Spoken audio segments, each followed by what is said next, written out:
Cześć! Przeglądając ofertę jednego ze sklepów internetowych znalazłem dosyć ciekawy przedmiot, mianowicie pistolet na wysokie ciśnienie do 25 barów. Także przejdźmy teraz do jego prezentacji. Miłego oglądania. Taki przedmiot możecie zakupić w firmie Techcar lub na Allegro, Google. Widnieją pod różną nazwą, także najłatwiej jest ją wyszukać pod hasłem lanca na wysokie ciśnienie albo pistolet na wysokie ciśnienie. Z rzeczy takich ważniejszych, tutaj macie możliwość montażu dyszy płaskostrumieniowej. Dodatkowo jest blokada przed przypadkowym naciśnięciem. Również można ją wykorzystać jako blokadę spustu do pracy w trybie ciągłym. Jeżeli chodzi o kształt tej lancy, no to faktycznie to by mogła być troszeczkę bardziej taka zagięta, jak to jest w przypadku dyszy Malolexa albo Quasara, no bo faktycznie ten kąt natarcia jest taki dosyć trochę krzywy, ale można to skorygować odpowiednim ruchem ręki. Z rzeczy takich bardziej technicznych, tutaj mamy gwint 1/2 w tej rękojeści, wyjście jest na 1/4, tak jak tutaj widzicie. Także producent podaje również odporność do 25 barów i przepływ wody chyba, z tego co pamiętam, 70 litrów na minutę.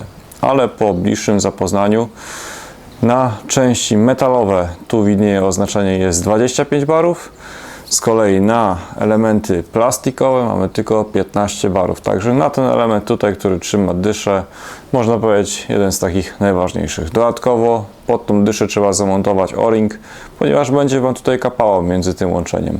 Pistolet odporny jest na temperaturę 50 stopni.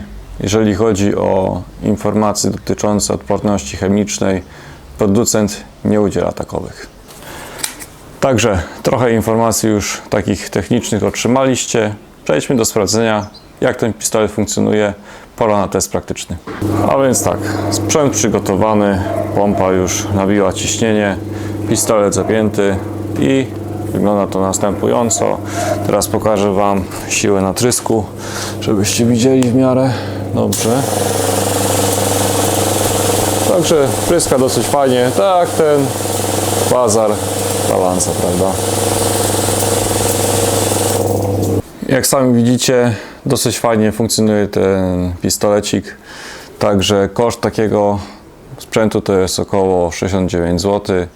Z dostawą Allegro Smart, no to faktycznie tutaj wygląda to dosyć korzystnie, nie trzeba płacić dodatkowych 15 zł za przesyłkę, czyli można powiedzieć za 7 dyszek mamy takie urządzenie na 15 barów do opryskiwacza 10-barowego. Jest to w zupełności wystarczający sprzęt. No i nie ma tego problemu jak z Quasarem, że później ten zawór się cały czas sam otwiera kiedy chce, no bo tam jest jednak dostosowany ten sprzęt do innego ciśnienia.